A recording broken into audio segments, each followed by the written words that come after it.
All rise, voulez-vous le verre?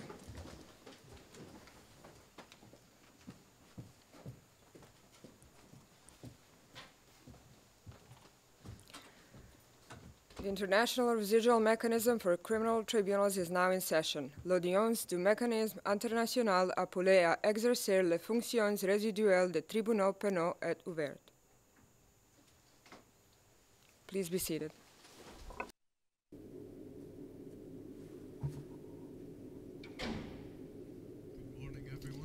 Bonjour, mesdames et messieurs. Est-ce que monsieur le greffier voulait bien citer l'affaire? Greffier d'audience. Mesdames, messieurs les juges, il s'agit de MICT 1338 PT, le procureur contre Félicien Kabuga, le juge président. Est-ce que nous pouvons avoir la composition de l'équipe du procureur, s'il vous plaît? Le procureur. Bonjour. Monsieur, mesdames les juges, nous avons la même équipe que la semaine dernière, moi-même, Rupert Elderkin.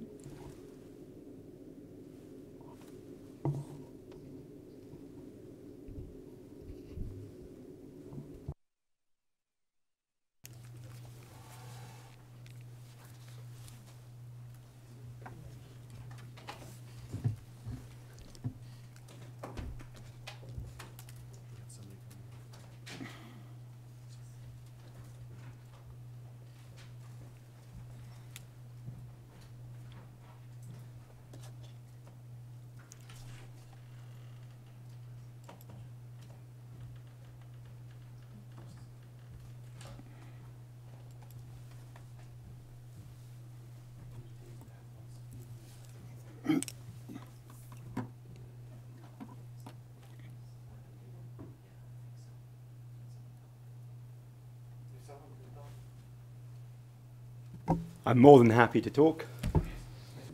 Le procureur, je suis tout à fait disposé à m'exprimer. Encore une fois, bonjour, monsieur le juge président, mesdames les juges. Pour le procureur, nous avons la même équipe que la semaine dernière. Moi-même, Rupert Elderkin, le commis à l'affaire Thomas Logel, notre consultant conseil, le docteur Bennett Blunt, monsieur Rachid et madame Yakosheba. Le juge président, monsieur Elderkin, pour la défense. Bonjour Monsieur le Président, bonjour Mesdames. L'équipe de défense est composée aujourd'hui de Madame Naouri, de Monsieur Jacobs et de moi-même, Emmanuel Altit. Thank you, Maître. Merci, Maître Altit. La semaine dernière, les parties et la Chambre ont posé des questions à deux experts indépendants, des psychiatres médicaux légaux nommés par la Chambre, à savoir le professeur Henry Kennedy et la professeure Gillian Maisy, ainsi que l'expert du procureur, le psychiatre médico-légiste, le docteur Bizosa. Les parties ont informé la Chambre par des communications informelles les 19 et 20 mai qu'elle n'avait pas besoin de poser des questions au troisième expert indépendant nommé par la Chambre, le gériatre, le professeur Matacherazo. Par conséquent, la Chambre a décidé qu'il n'aura pas besoin de comparaître pour être interrogé.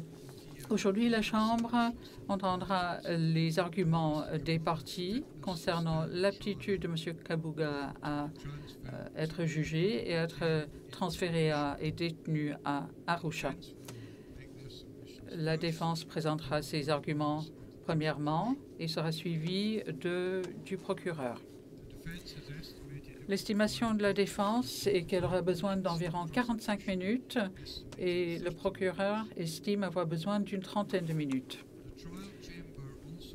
La Chambre a également demandé à la défense de consulter l'accusé pour savoir dans quelle mesure cette audience pourra être publique. Maître Altit, je me tourne vers vous pour savoir dans quelle mesure, d'après vous, l'audience peut être tenue en public.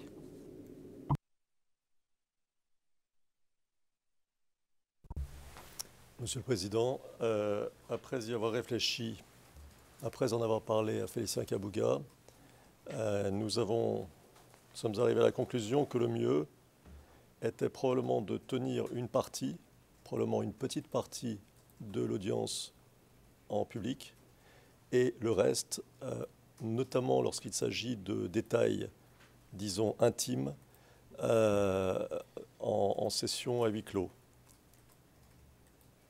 Et nous vous avons envoyé un mot à cet effet hier soir.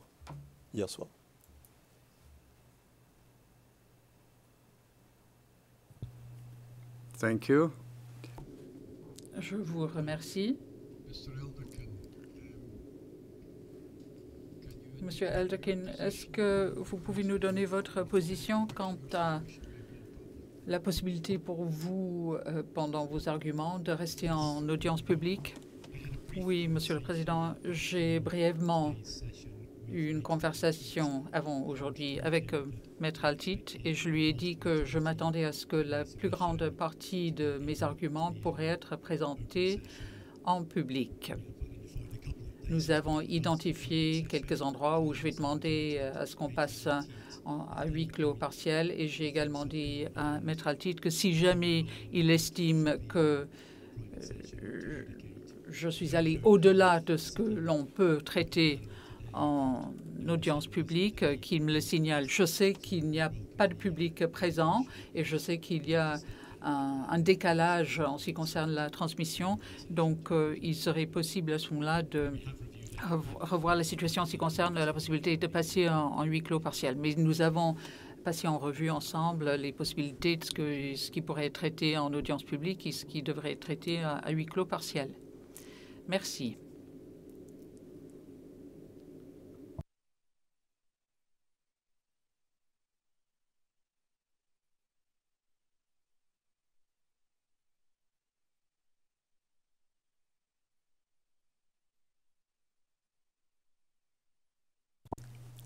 The position.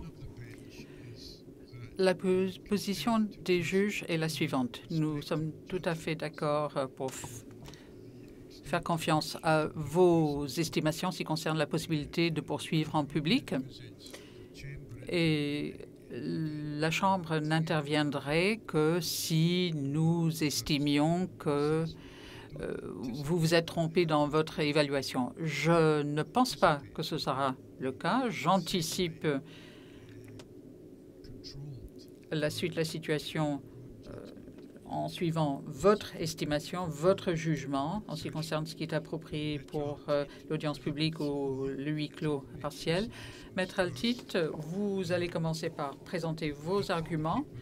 Vous pourrez peut-être commencer par nous dire si vous allez démarrer en audience publique ou à huis clos partiel. Merci, Monsieur le Président. Monsieur le Président, avant de commencer, si vous permettez, si votre Chambre le permet, nous avions une requête, le procureur et moi-même, et nous vous soumettons notre demande qui est de pouvoir passer un peu plus de temps. Je laisserai le procureur vous expliquer de combien de temps il a besoin. En ce qui me concerne, ce sera probablement un quart d'heure, peut-être 20 minutes en plus. Donc à peu près 1 heure, j'en aurai pour 1 heure, tout compris. Right. Let's. Très bien. Je vais me tourner vers le procureur. Monsieur Elderkin. Monsieur le Président, oui, en effet. Maintenant que nous avons examiné en détail les arguments, je me suis rendu compte qu'il faudrait un peu plus de temps. Je pense, d'après mon estimation, qu'il faudrait plutôt 50 minutes que la trentaine indiquée.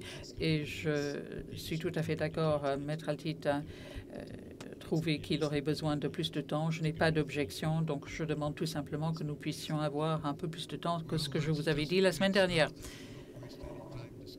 Le juge. Très bien, nous allons commencer. Maître Altit. Merci, Monsieur le Président. Et pour répondre à votre question, nous commencerons en session publique.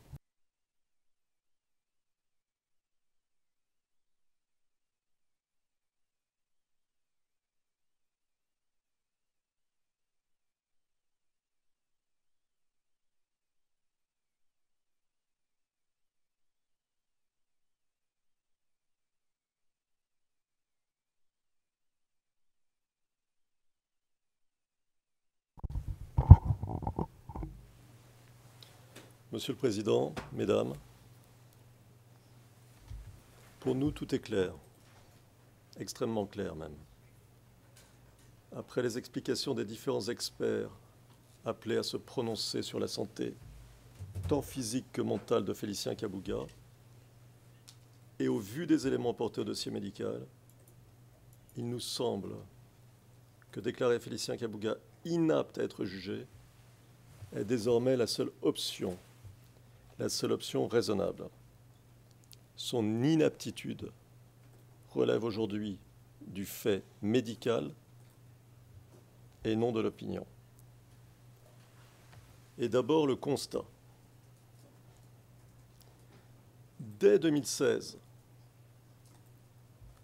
et vous vous souvenez que la défense a déposé cet IRM au dossier de l'affaire en 2020, dès 2016, une IRM effectuée sur Félicien Kabouga montrait déjà une leucoaréose diffuse et bilatérale, c'est-à-dire des anomalies diffuses de la substance blanche cérébrale, dont il était dit, et je cite, « pouvant témoigner d'un processus dégénératif ».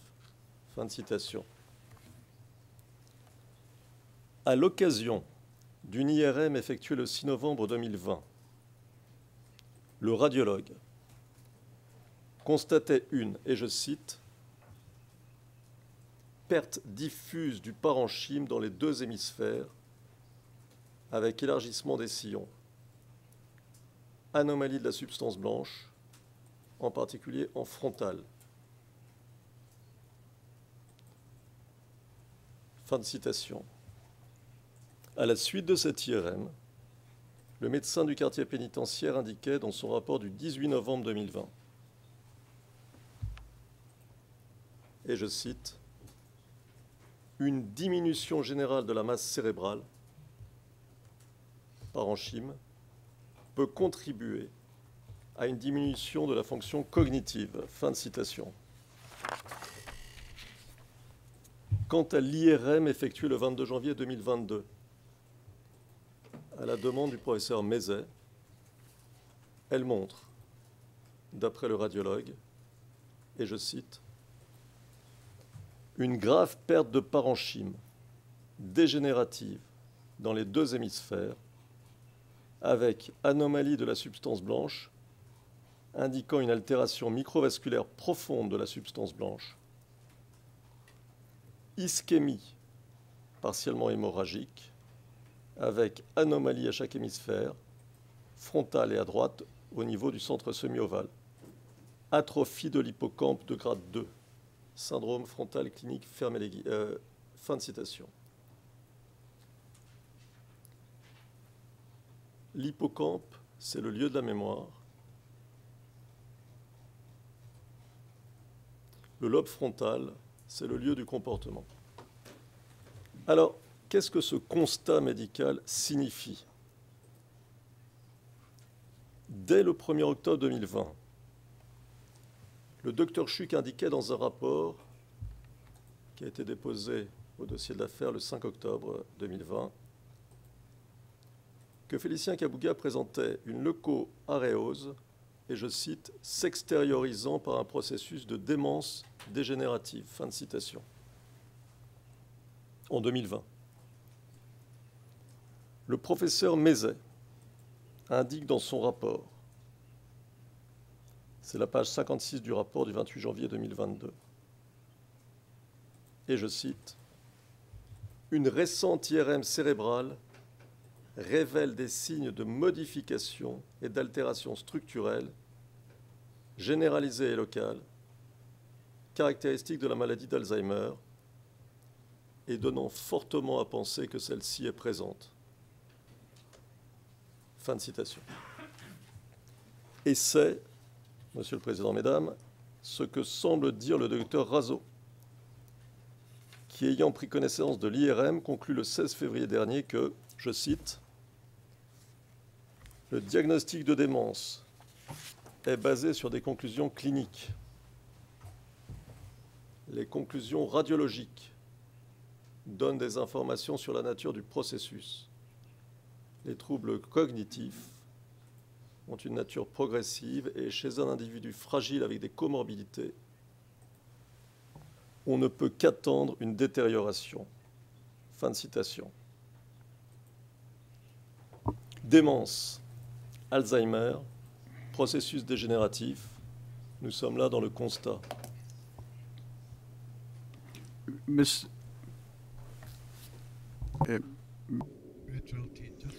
Maître Altit, juste pour clarifier un point. Dans le rapport du Dr Chouk, on fait référence à un processus de démence dégénérative.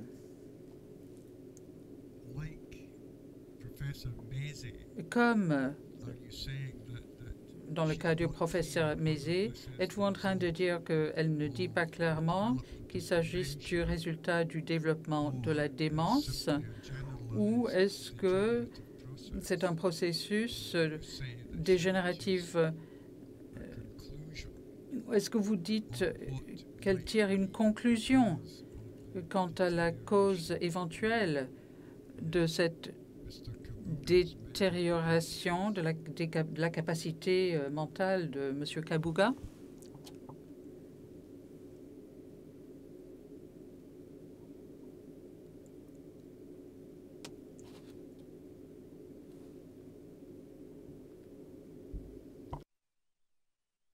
Monsieur le Président, ici je pose un constat. Je reprends les termes des différents médecins et des différents cardiologues. La maladie d'Alzheimer, si j'ai bien compris, est une forme de démence. Il est logique que certains parlent de démence et d'autres d'Alzheimer, considérant l'évolution de la démence vers Alzheimer. Le processus dégénératif, si l'on comprend bien ce qu'ont dit tous ces médecins et cardiologues, est un fait. Je vais y revenir, si vous permettez. Je vais y revenir en précisant un tout petit peu les choses dans quelques minutes. Mais le point important ici est évidemment que le processus dégénératif entraîne une démence, laquelle peut être caractérisée par Alzheimer ou pas, selon les différents médecins qui se sont prononcés. Mais il y a autre chose qui est évident, et je vais y revenir aussi, c'est que c'est un processus.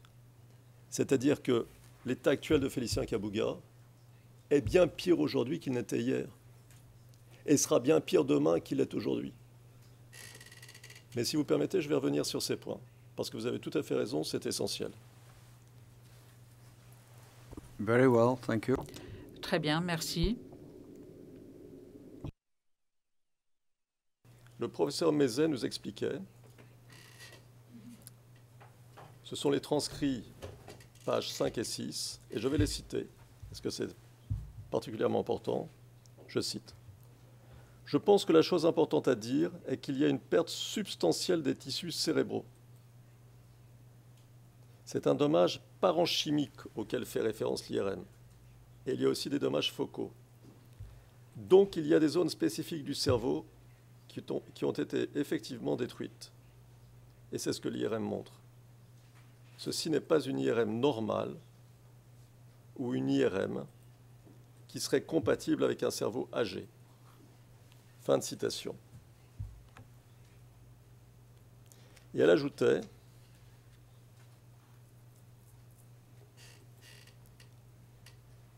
et là nous sommes tout à fait dans votre question, Monsieur le Président, je cite, « Je pense qu'en effet, l'IRM révèle de manière claire des changements qui sont normalement associés avec Alzheimer, la forme la plus commune de démence. Et c'est la perte actuelle de tissus cérébraux, le rétrécissement du cerveau, qui n'est ni minimal ni insignifiant, mais qui est décrit comme substantiel. Et il y a aussi les zones ciblées de dommages, les zones touchées par les dommages, qui ont probablement été causées par des mini-accidents vasculaires cérébraux, qui affectent ensuite des zones spécifiques du cerveau. Et ces zones du cerveau sont associées à certaines fonctions. Par exemple, l'hippocampe est responsable de la mémoire. La zone frontale du cerveau peut affecter le contrôle du comportement, les expressions émotionnelles, la désinhibition que l'on constate dans le cadre du dommage du lobe frontal. Et elle précise, oui, je pense qu'il s'agit d'un dommage très significatif au cerveau qui est révélé par l'IRM. Et de mon point de vue, je décrirais cela comme une image compatible avec la démence. Fin de citation. Alors, constat médical, interprétation médicale. Nous voyons ici que la question est d'abord et avant tout neurologique. Ce sont les dommages au cerveau de Félicien Kabuga qui entraînent son incapacité physique et mentale. Et ceci ressort clairement des rapports d'experts et des éléments qui sont portés au dossier.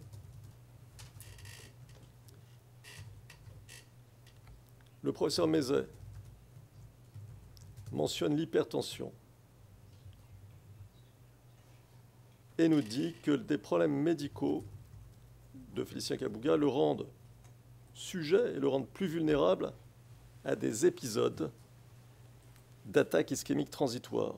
Et elle nous dit, c'est les transcrits du 1er juin, page 15, il n'a pas juste eu une seule attaque ischémique transitoire, il en a eu plusieurs, comme le montre l'IRM.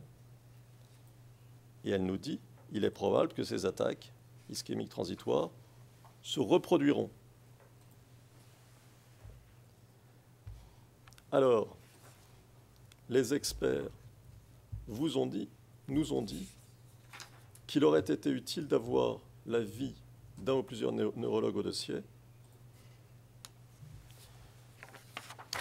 Et en ce qui nous concerne, permettez-moi de vous rappeler que nous avions demandé, que la défense avait demandé, dès avant l'arrivée de Félicien Kabuga à La Haye, et ensuite à plusieurs reprises, notamment le 22 janvier 2021, la nomination d'un expert neurologue.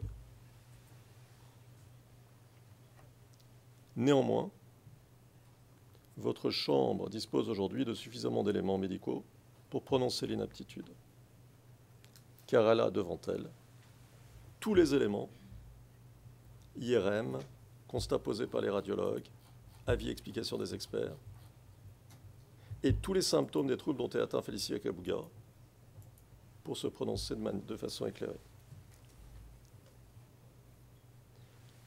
Alors, pour répondre ici à votre question, Monsieur le Président,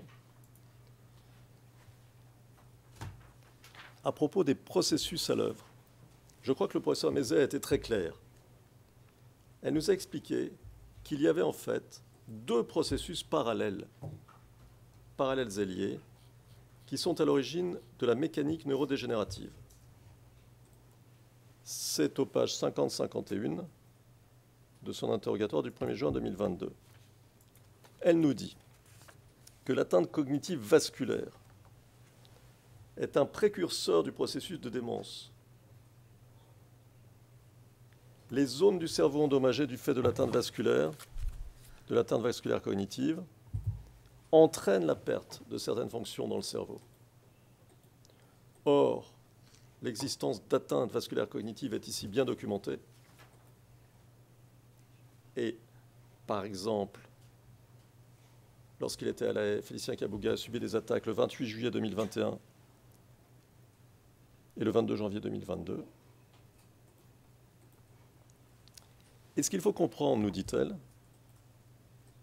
c'est qu'il y a un continuum entre atteinte vasculaire cognitive et démence. Et je crois que c'est tout à fait essentiel. Donc il y a des AVC qui ont entraîné des dommages.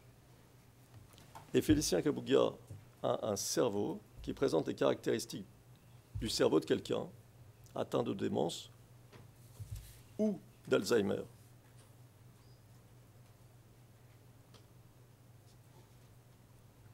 En fait, vous avez les deux processus. Les AVC, qui entraînent des dommages, et le processus de démence. Les AVC, ce sont des crises. Alors, il peut y avoir des AVC non apparents, Mais en règle générale, l'AVC est une crise, il est soigné, et la personne recouvre ou ne recouvre pas les capacités qu'elle avait avant l'AVC. Si vous voulez, la descente se fait par palier. Et puis parallèlement, et c'est ce qu'elle nous explique, vous avez un processus dégénératif qui, lui, ne fonctionne pas par palier, mais qui peut être atteint. Lorsqu'il y a une crise, par exemple un AVC, ça peut accélérer le processus dégénératif.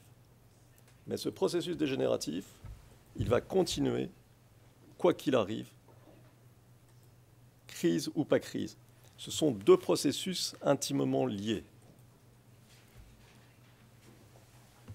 Alors, une fois qu'on a posé le constat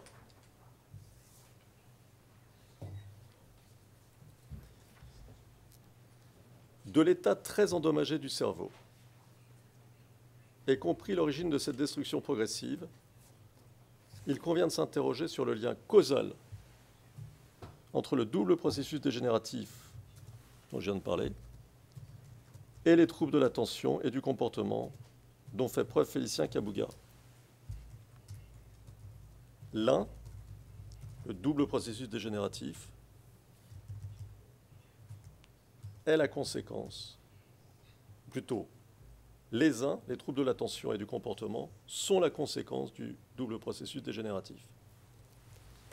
Monsieur le Président, je vais vous demander que l'on passe à huis clos, s'il vous plaît.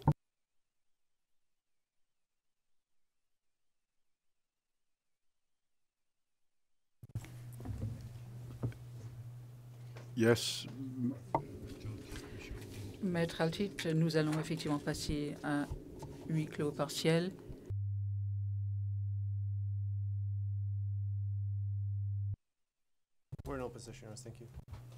Nous sommes en audience publique, dit le greffier. Maître Altit, please. Le juge président, continuez s'il vous plaît, maître Altit.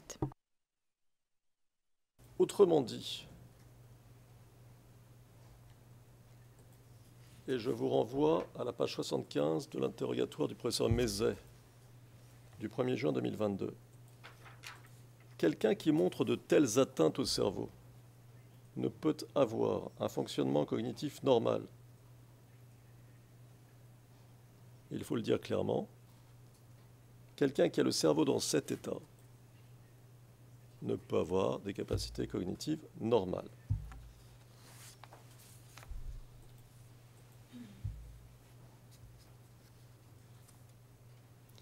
Donc maintenant, nous pouvons mieux comprendre l'origine et la nature des troubles qui font de Félicien Kabuga une personne incapable d'être jugée. Alors, je voudrais m'arrêter un court instant sur la position du procureur concernant l'IRM.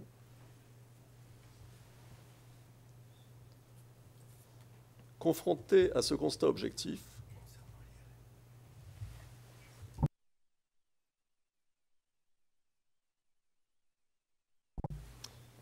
je reprends ce que je viens de dire. Je voudrais m'arrêter une seconde sur la position du procureur concernant l'IRM. Concernant l'IRM.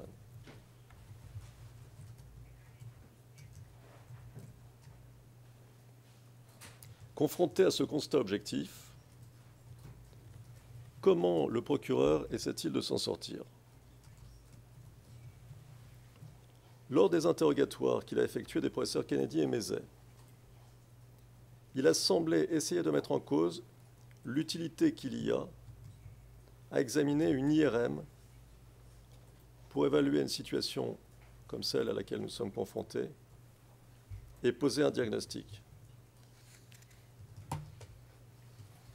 Or, cette approche est en contradiction avec toute démarche scientifique et médicale appliquée dans ce domaine. Et comme l'expliquait d'ailleurs très bien le professeur Mézet, je vous renvoie aux pages 75 et 76 de son interrogatoire du 1er juin 2022. Elle nous expliquait que face à un constat clinique tel que celui présenté par Félicien Kabuga, la procédure normale est de faire effectuer une IRM pour valider et préciser le diagnostic. Elle s'étonnait d'ailleurs qu'il n'y ait pas eu d'IRM depuis 2020, alors que Félicien Kabouga a connu une série d'attaques ischémiques et de, et je cite en anglais, possible stroke.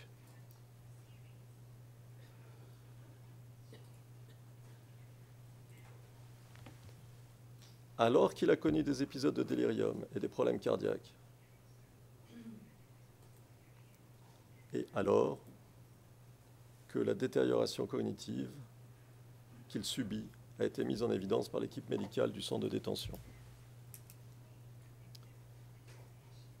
La volonté de l'accusation de nous attirer, de vous attirer, Monsieur le Président, Mesdames,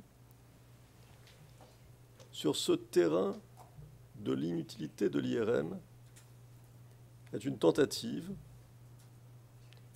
pour ignorer qu'existe une preuve irréfutable, objective et scientifique qui nous dit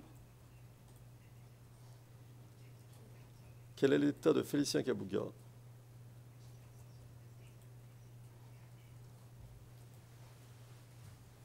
et c'est aussi une tentative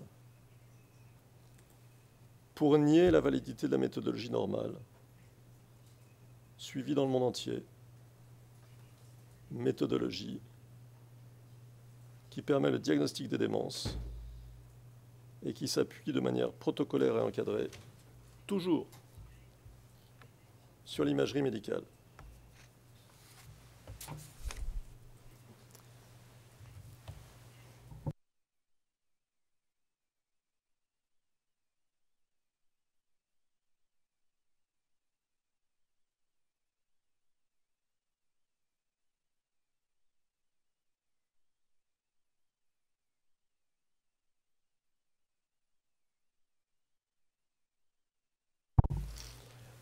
Monsieur le Président, avec votre permission, peut-on aller en session à huis clos?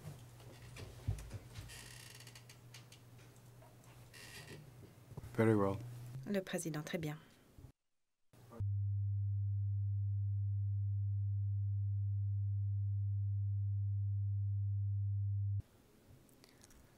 Le greffier d'audience, nous sommes en audience publique, Monsieur le Président. Le Président, veuillez poursuivre, Maître Altit. Alors, après que nous nous soyons intéressés aux capacités physiques et aux capacités mentales de Félicien Kabouga pour constater qu'il est à l'évidence inapte, il convient d'aborder un point qui a été discuté lors des débats, la question de la simulation. Pourrait-il simuler ? C'est ce que laisse entendre le professeur Kennedy, puisqu'il affirme qu'il n'y aurait pas d'explication scientifique à certaines absences de Félicien Kabouga, et puisqu'il vous répond, à vous, Monsieur le Président, quand vous l'interrogez, c'est à la page 44 de son interrogatoire, il vous répond, et je cite, que Félicien Kabouga pourrait souhaiter apparaître plus confus qu'il n'est. Fin de citation.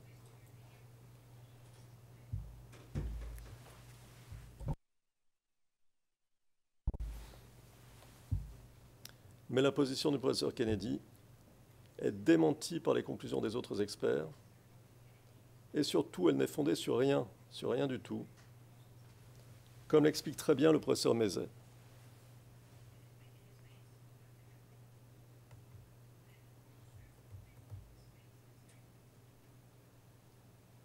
Dans son interrogatoire du 1er juin 2022 à la page 24, le professeur Mézet nous dit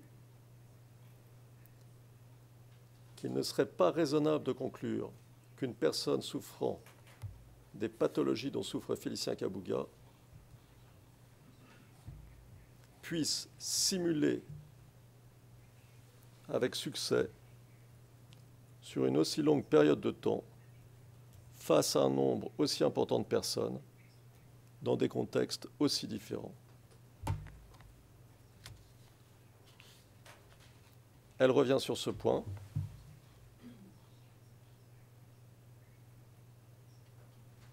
Aux pages 25 et 27. Et nous dit que ce qu'elle observe du comportement de Félicien Kabuga n'est pas objectivement compatible avec de la simulation.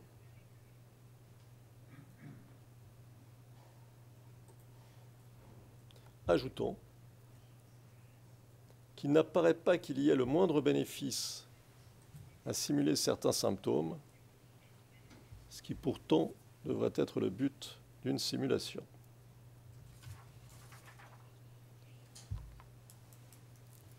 Alors, Monsieur le Président, Mesdames, que tirer de ces constats? Et j'insiste sur constat. Que les atteintes neurologiques sont si importantes, le processus dégénératif si avancé, les troubles dont est atteint Félicien Kabuga si nombreux et profonds,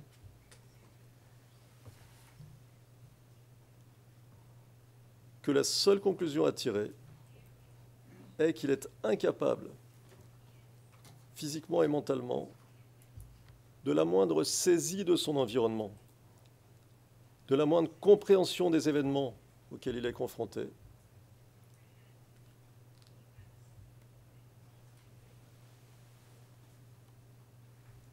et par conséquent, qu'il est inapte à être jugé.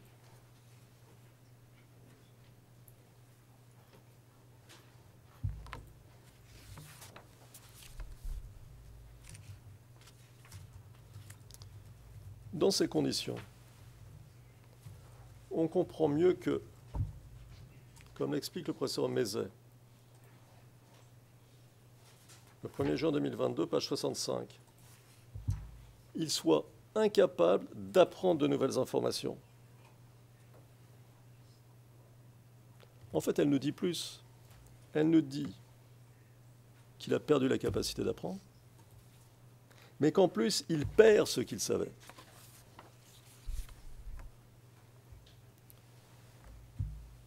Il est intéressant de noter, Monsieur le Président, Mesdames, qu'au-delà de la mémoire,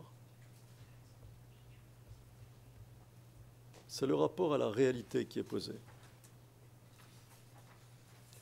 Dans son rapport, le professeur Mézet montre que Félicien Kabuga n'est pas capable de distinguer ce qui est la réalité de ce qui n'est pas la réalité. Il ne se souvient pas d'avoir vécu en France. Il ne se souvient pas d'avoir été arrêté.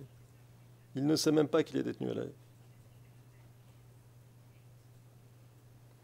Pour juger de l'état des atteintes cognitives dont souffre Félicien Kabuga, on peut relever qu'alors que le médecin du quartier pénitentiaire le suit depuis son arrivée, et que ce médecin était présent lors de la discussion entre le professeur Mézet et Félicien Kabuga, Félicien Kabuga a indiqué à l'expert qu'il n'a, je cite, jamais vu ou rencontré la personne qui est là, le docteur Falqueux, et qu'il n'avait aucune idée de qui était le docteur Falqueux. Fin de citation. L'inaptitude qui doit être à l'évidence quand on prend la peine de s'intéresser aux faits et seulement aux faits, qui doit être prononcée. Je n'y reviens pas, on en a parlé.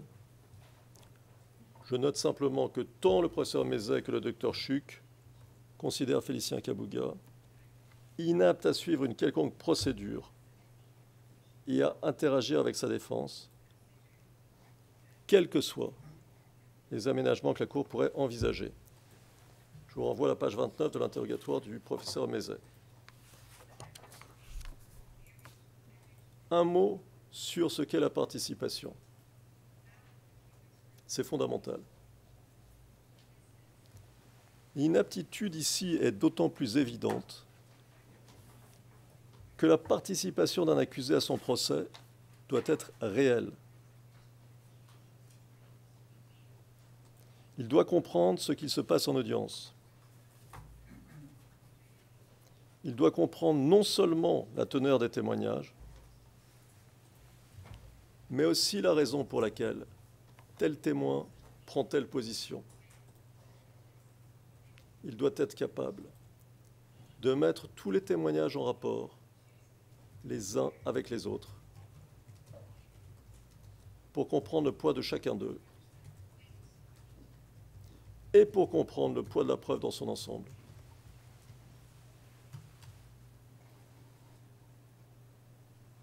Et il doit être capable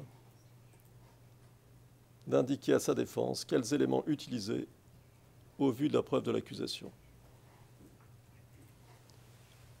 Autrement dit, il doit être capable de discuter du dossier, ce qui postule de le comprendre. Et M. Kabouga, à l'évidence, est incapable de le comprendre.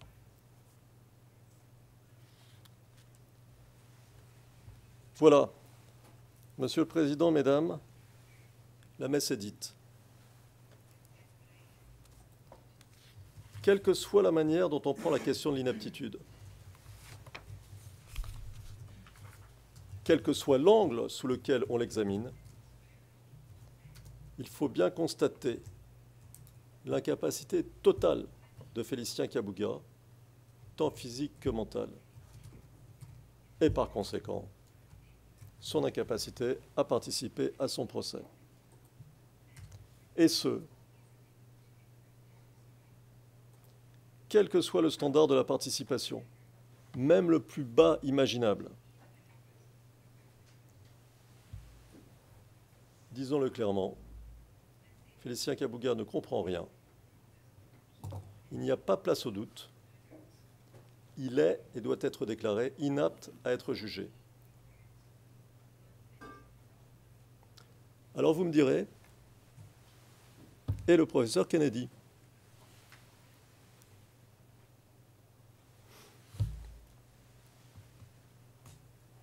La position du professeur Kennedy paraît étrange. Alors que les atteintes au cerveau sont considérables,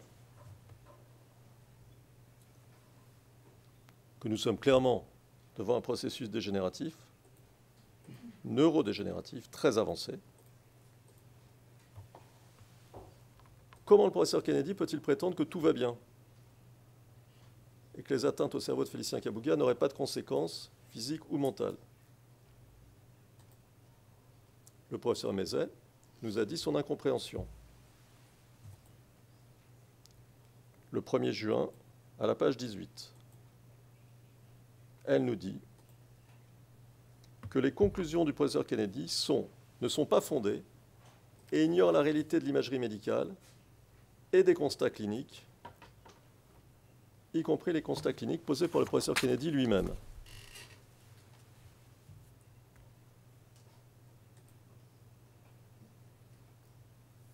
Elle nous dit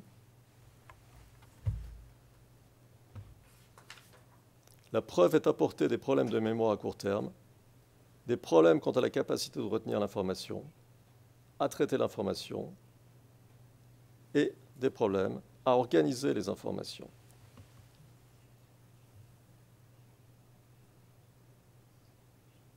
Et elle ajoute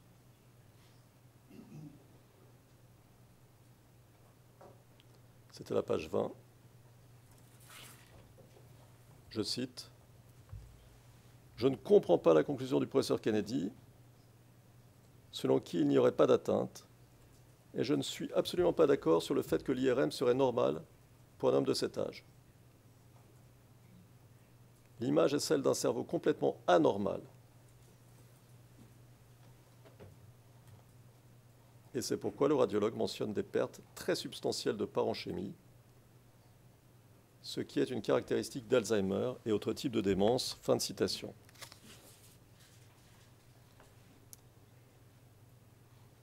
Par ailleurs, Monsieur le Président, Mesdames, vous aurez noté la propension du professeur Kennedy à ignorer les symptômes de Félicien Kabuga ou les minorer,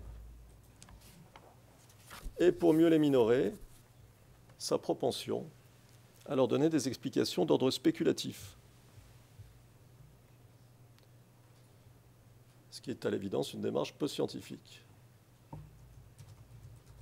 Vous aurez noté aussi que ces explications sont absolument incompatibles avec l'existence d'un processus neurodégénératif. Elles sont le produit du cerveau du professeur Kennedy et pas du cerveau de Félicien Kabuga.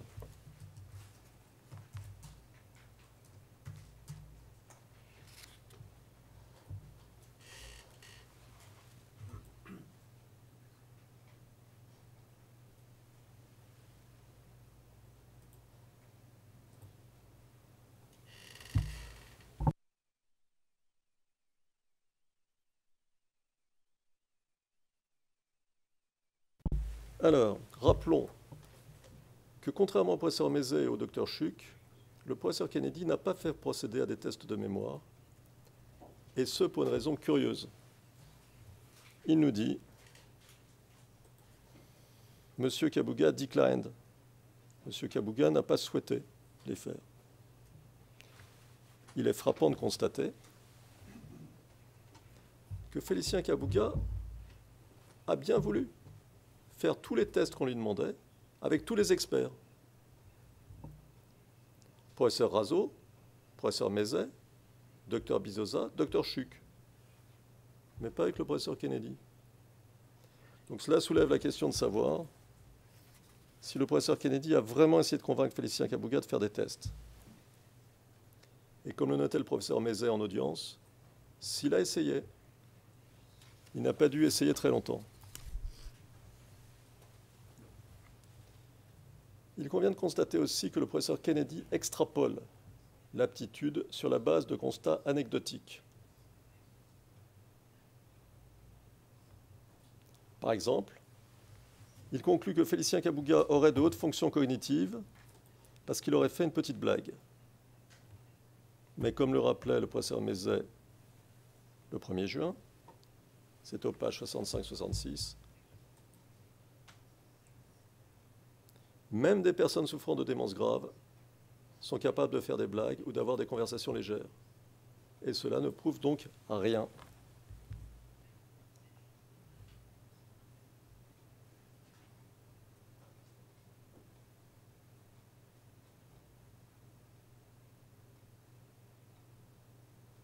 Monsieur le Président, Mesdames, le professeur Kennedy refuse tout au long de son rapport de tirer la moindre conséquence des troubles constatés chez Félicien Kabuga.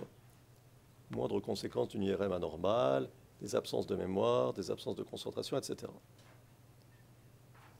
Et quand on lui pose la question de savoir s'il avait une explication, s'il aurait une explication de ses comportements, il nous dit « Je n'ai pas d'explication scientifique ». Vous répondant même explicitement, Monsieur le Président, comme je l'ai dit tout à l'heure, que Félicien Kabuga chercherait à exagérer son état de confusion. L'autre jour, en audience,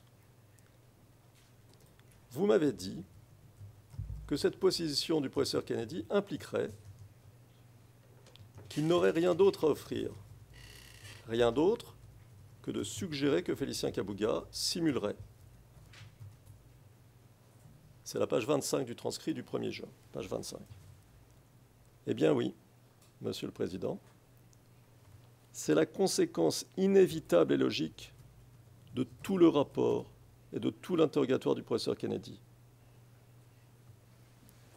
Il refuse de donner une explication scientifique au constat de tous les experts, et même à ses propres constats. Que reste-t-il? Que la seule explication que le professeur Kennedy puisse offrir, c'est que Félicien Kabuga simulerait. Ce qui, on l'a vu, n'est un, pas possible, deux, pas sérieux.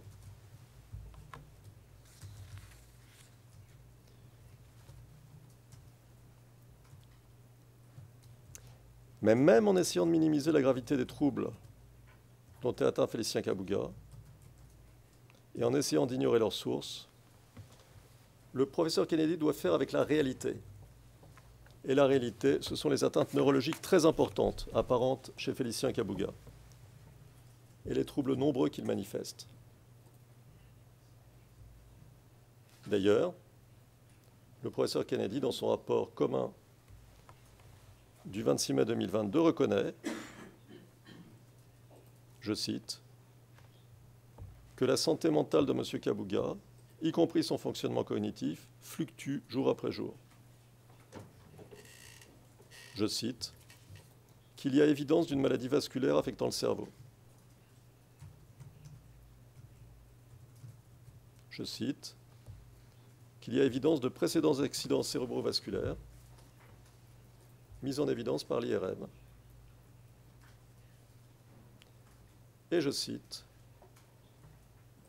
que Félicien Kabuga est sujet à des épisodes de délirium.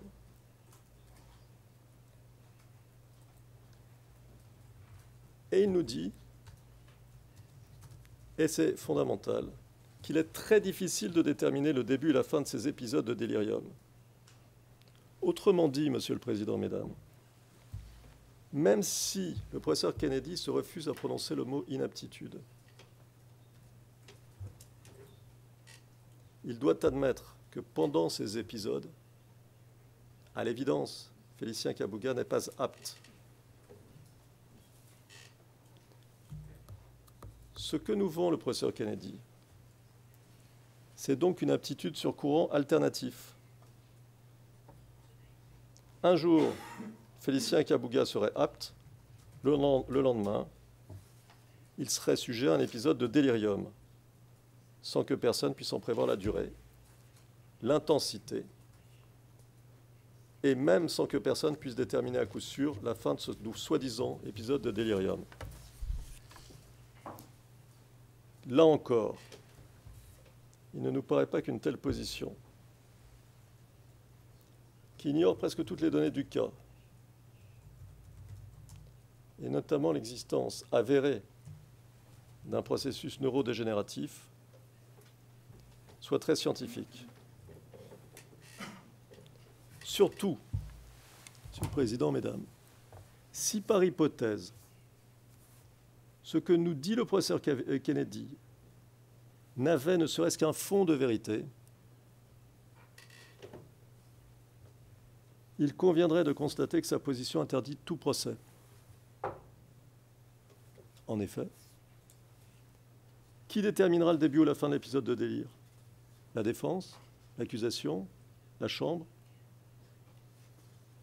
Un spécialiste spécialement attaché à Félicien Kabuga chaque jour de la semaine? Le professeur Mézet,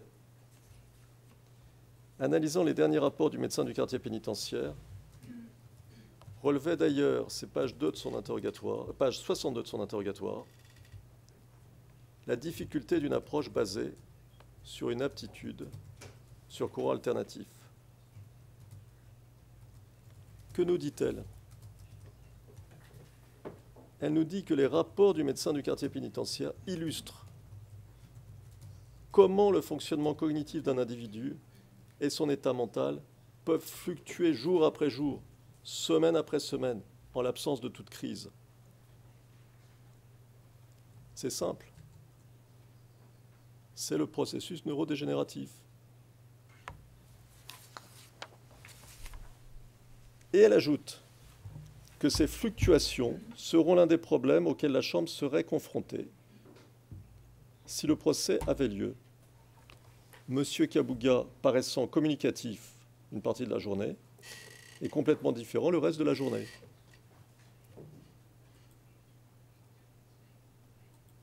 Bref, ce ne serait pas possible d'interagir avec lui, sauf à des moments impossibles à prévoir. Et pour en venir à la position du professeur Kennedy, Félicien Kabuga ne serait-il pas épuisé après ces épisodes de soi-disant délire et incapable de participer à sa défense? Peut-on aller en huis clos, s'il vous plaît, Monsieur le Président?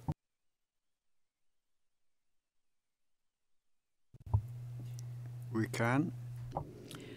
Nous le pouvons.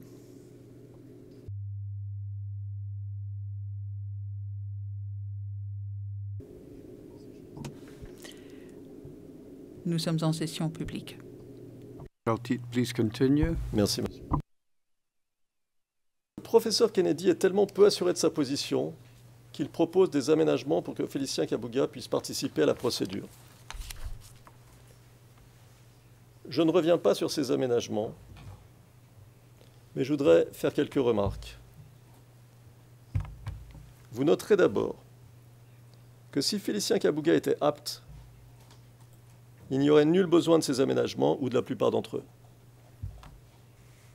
Vous noterez ensuite que ces aménagements révèlent en réalité l'inaptitude de Félicien Kabuga. L'inaptitude de Félicien Kabuga. Si sa mémoire, Monsieur le Président, Mesdames,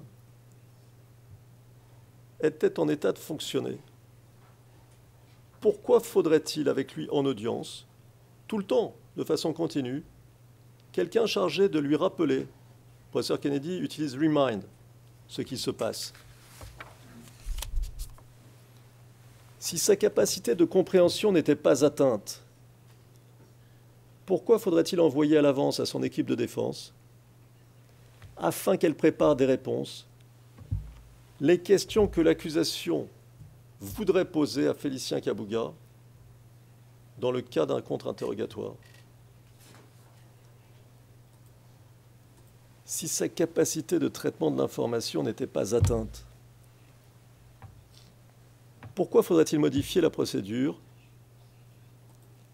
de manière à la tronçonner, à la rendre, si l'on peut dire, ingérable par petits bouts, par tout petits bouts? Vous voyez, il semble que le professeur Kennedy n'imagine pas une seconde que Félicien Kabuga puisse participer en l'état à son procès. Alors, concernant ces aménagements, le professeur Kennedy a reconnu son ignorance totale de ce qu'est une procédure pénale internationale, son ignorance de ce qu'est un interrogatoire et un contre-interrogatoire. Il croit qu'on peut contre-interroger par voie de questions posées par écrit en avance. Il ignore tout de la dynamique entre un interrogateur et son témoin. Bref, fondé sur une fausse vision de la procédure, sur une incompréhension totale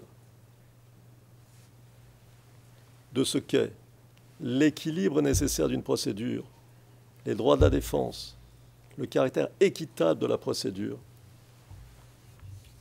toutes ces propositions sont impraticables. Je prends un exemple. Lorsqu'il propose qu'il n'y ait qu'un seul thème par séquence, c'est impossible. Quand un témoin vient, il vient présenter l'intégralité de son témoignage. Il s'exprime sur tout ce qu'il a à dire. Si l'on suivait le professeur Kennedy, on ferait venir un jour un témoin pour parler de ce qu'il sait, par exemple, à propos de la RTLM. Puis 3 mois plus tard, on l'appellerait pour parler d'autre chose. Puis encore 3 mois plus tard, pour parler d'un autre thème. Avec à chaque fois un interrogatoire et un contre-interrogatoire fragmentés, sans aucune cohérence globale. Tout cela n'a aucun sens, révèle une incompréhension totale de ce qu'est un témoignage, de ce que sont interrogatoire et contre-interrogatoire, et, in fine, une incompréhension totale de ce qu'est une procédure pénale. Le professeur Kennedy approche les choses de manière théorique. Mais nous, Monsieur le Président, Mesdames, nous savons que l'équilibre d'une procédure est à trouver à tout moment. Nous savons que l'équité dépend de la manière dont les parties et la Chambre abordent pratiquement les problèmes qui se posent à elle quotidiennement. Voilà ce que vous propose le professeur Kennedy. Une aptitude entre deux crises de délirium. C'est lui qui le dit, hein, lesquelles peuvent, si on le suit, arriver à n'importe quel moment. Et plus encore, cette aptitude-là doit être soumise à une condition. Et c'est quoi cette condition? C'est le bouleversement total de la procédure et la disparition de son caractère équitable. Croyant vous convaincre, le professeur Kennedy ajoute que Félicien Kabuga comprend le soir ce qui lui a été dit dans la journée. C'est page 70 des transcrits du 31 mai. Autrement dit, il comprendrait les dires d'un témoin, ou plutôt, il ne comprendrait les dires d'un témoin que plusieurs heures après que le témoin se serait exprimé. Alors, aptitude sur courant alternatif,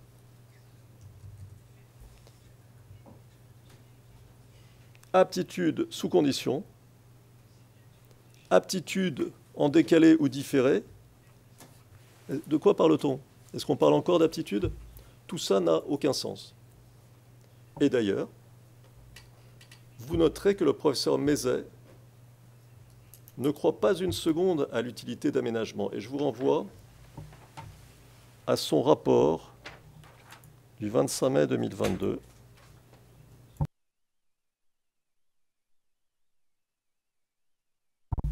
Alors, Monsieur le Président, je voudrais vous dire un mot qui me semble important sur l'autre expert présenté par l'accusation. L'autre expert présenté par l'accusation, l'expert rwandais.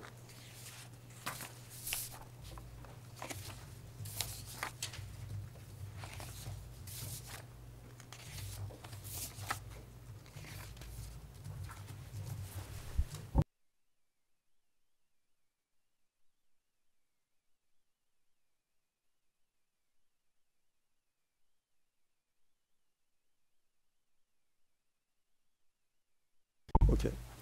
Alors, quelques mots sur l'expert rwandais, monsieur le Président, mesdames.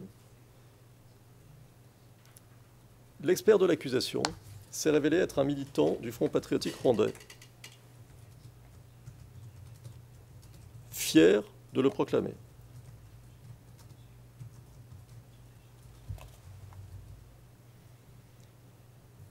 Il a de lui-même contredit ses propres dires sur son expérience.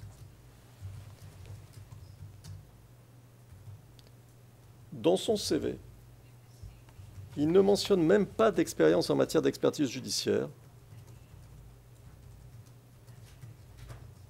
nous expliquant en audience qu'il n'a pas jugé utile d'indiquer une telle expérience, alors qu'il s'agissait pourtant d'être nommé dans une procédure judiciaire comme expert. Et qu'il mentionne dans son CV une longue liste de compétences qui n'ont aucune pertinence. Par exemple, la pédiatrie.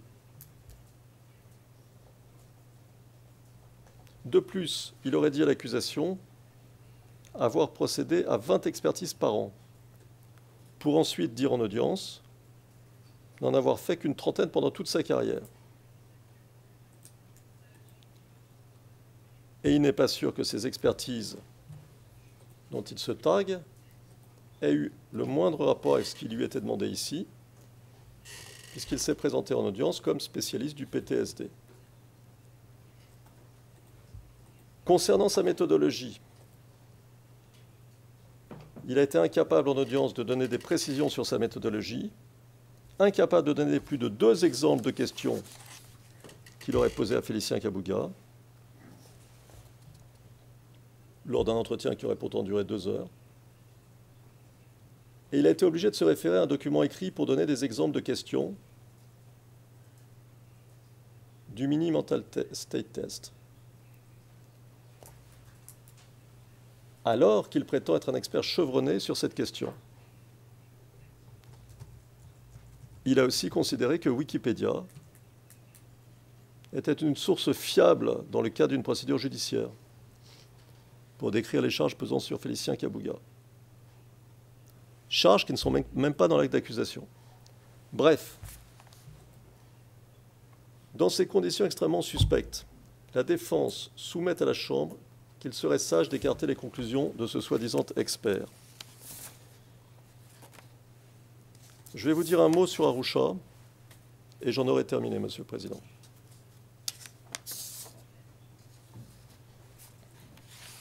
Sur Arusha, je serai très bref. C'est un cœur unanime. Tous les experts déconseillent que Félicien Kabuga soit détenu à Arusha. Tous, même le Rwandais, même le professeur Razo.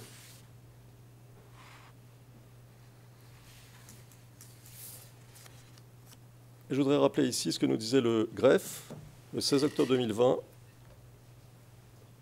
qu'il n'y a ni cardiologue, ni rhumatologue à Arusha ou à Moshi. Si Félicien Kabuga nécessitait l'intervention de ces spécialistes, il devrait être transféré à Dar es Salaam, situé à 640 km d'Arusha, 10 heures par route, 1 heure par avion, ou à Nairobi au Kenya, à 270 km d'Arusha, 5 heures par route, 1 heure par avion. Il est dit dans ce rapport, je cite, « Si M. Kabuga nécessitait des soins urgents ne pouvant être prodigués à Arusha, il faudrait le transférer à Nairobi. » Fin de citation. Nairobi dans un autre pays. Et vous savez que les soins prodigués à Arusha ne sont pas, loin de là, les soins prodigués à La Haye. Monsieur le Président, si par hypothèse l'aptitude de Félicien Kabuga était reconnue, l'envoyer à Arusha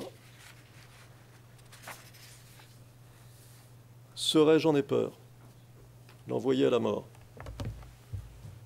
En conclusion, Monsieur le Président, Mesdames, vous avez d'un côté le rapport et l'interrogatoire du professeur Mézet, les rapports du docteur Schuck. Ce sont de solides démonstrations médicales et scientifiques fondées sur les éléments objectifs que sont les éléments médicaux portés au dossier. Et ils vont tous dans le même sens. Dans le même sens, c'est-à-dire ils vont tous dans le sens de l'inaptitude de Félicien Kabuga.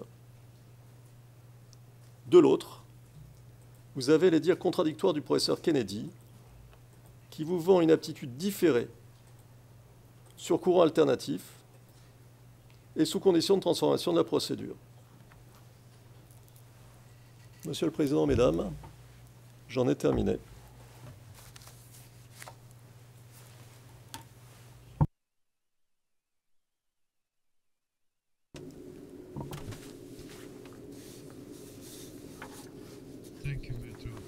Merci, Maître Altit. Je pense que, vu l'heure, il serait approprié de suspendre l'audience, ce qui nous permettra à nous tous de revenir dans un état reposé et concentré. Nous allons donc suspendre pour un maximum d'un peu plus de 15 minutes, c'est-à-dire jusqu'à midi moins le quart. L'audience reprendra à midi moins le quart.